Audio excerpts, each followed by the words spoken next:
Good morning, children. Sairam. I welcome you again to start the next chapter of Flamingo. But before proceeding further, I would like to discuss some questions with you. Now, this time I just want to discuss things which are related to your childhood. So, first of all, I would like to ask you that what do you cherish the most about your childhood? Is it the school life that you are living presently, or do you cherish the memories of your childhood? Okay, the next thing is that what is the best memory of your childhood? The thing that you enjoyed doing when you were a small child, or any kind of mischief that you really look forward for. The next thing is that what were the different activities that attracted your attention as a small kid? What different things were there which you really liked to do when you were a small child? I think if you see all these things, if you just recall your memory, you will realize and you will agree to this point that the best memory of a person's life is the childhood only, because we cherish the small things about being a child, and when we are actually grown up, when we are adult, we all miss such kind of things. But there are certain sections of society, there are certain children, those who are not that much fortunate as we are.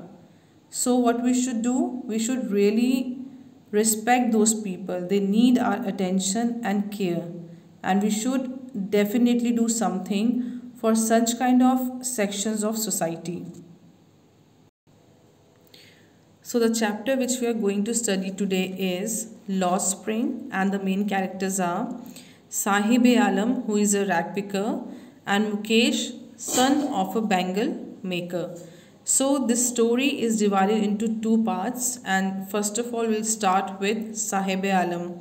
But before that, just see the hard words. Optimistic. Krishna was optimistic and always saw the best in every situation. Number two, rag picker. The old man sold most of his stuff in bulk to rag picker and destroyed the rest. Third is dingy. The boy ate lunch in a dingy little cafe next to the station. Now here is the summary of the Lost Spring. And as we all know that spring is the season which is associated with optimism and hope, it also works as a metaphor for the childhood stage of our life. Childhood is extremely important part of our lives, and we should always respect it. And the story is divided into two parts. The first one is the story of Sahib Alam, and the other one is the story of Mukesh. So let's start with the story of Sahib Alam. So the first part tells the writer's impression about the life of the poor rag pickers. The rag pickers have migrated from Dhaka and found a settlement in Simapuri. Their fields and homes had been swept away by storms. They had come to the big city to find a living. They are poor. The writer watches Sahib every morning scrounging for gold in her neighborhood. So, these are some of the people, those who have to leave their previous houses just because of the unemployment, shortage of jobs. They are not having specific jobs, they are not having any security, job security. That's why they always migrate from one place to another in search of job, because they need that. In this story, the name of the boy was Sahib Alam. Sahib Alam is like a prince, but his condition is completely opposite. So we can see a little bit of contradiction here. Now, garbage is actually the means of survival for the elders, and it is something wrapped in wonder for the children, because children always find some or the other attractive or unique stuff in the garbage. They are master at that. Sometimes the children find a coin or two from it.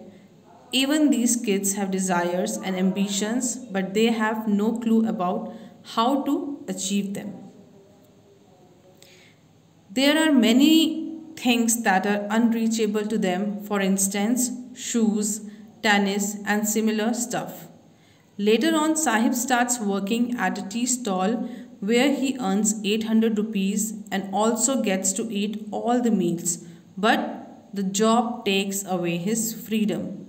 So, initially, Sahib used to think that he is the master of his own life because being a rag picker, he used to think that he can roam anywhere, all around, in search of stuff on the roads.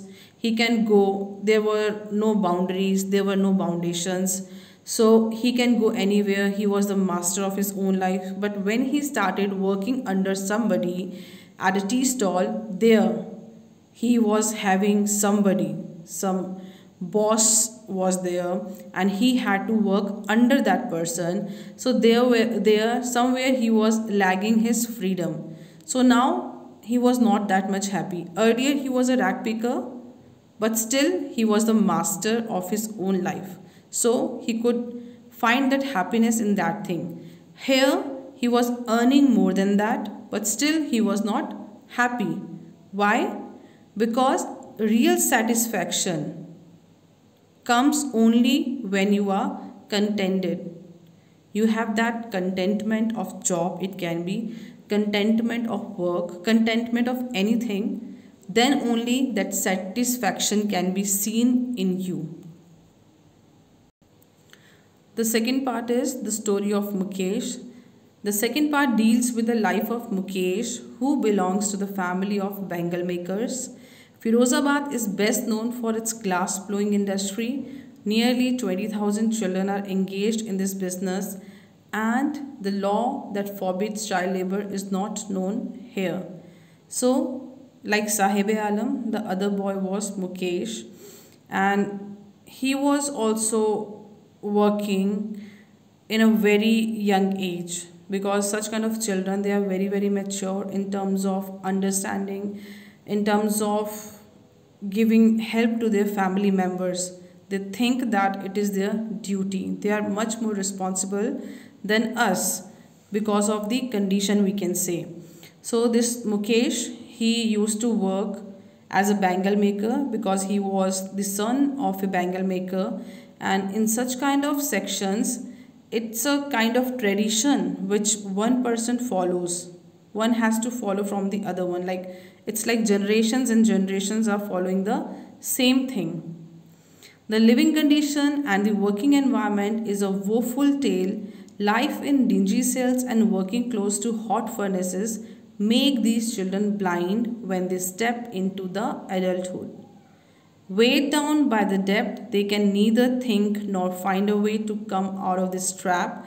The politicians, middlemen, policemen, and the bureaucrats will all obstruct their way of progress. So, in such kind of condition, if a child wants to come out of that, he cannot. Why? Because there are certain debts, certain money they have to return to the people from whom they have taken it at their initial stage for the work and other things. And moreover, somebody who is into this profession of making bangles has to suffer later on in the adulthood. It can damage their eyes. Many disadvantages are there, but still the people want to continue with this thing because they think that it is a kind of identity, it is their tradition. So because of this thing also, they want to follow, and they want their children also to follow the same thing. The women in the household consider it as their fate and just follow the tradition. Mukesh is different from the rest of the folk there. He dreams to become a motor mechanic. The garage is far away from his house, but he shall walk comes across Mukesh in Firozabad. So what happens? Here there is a boy who is Mukesh. He also belongs to the same society, same people. He was very poor. He was the son of the bangle maker, but still his dreams were very powerful. He was having some high dreams where he always see himself as a motor mechanic, and for that he worked so much hard because he wanted to come out of that web and he wanted to do something different in life. He wanted to be a motor mechanic and not a bangle seller or bangle maker. Now let's start with the reading of the chapter Lost Spring. Stories of Stolen Childhood. Anish Jung, 1964, was born in Rourkela and spent her childhood and adolescence in Hyderabad. She received her education in Hyderabad and in the United States of America. Her parents were both writers. Anish Jung began her career as a writer in India. She has been an editor and columnist for major newspapers in India and abroad and has authored several books. The following is an excerpt from her book titled Lost Spring: Stories of Stolen Childhood. Here she analyzes the grinding poverty and traditions which condemn these children to a life of exploitation. Now here are some hard words. Before seeing the reading, let's see this.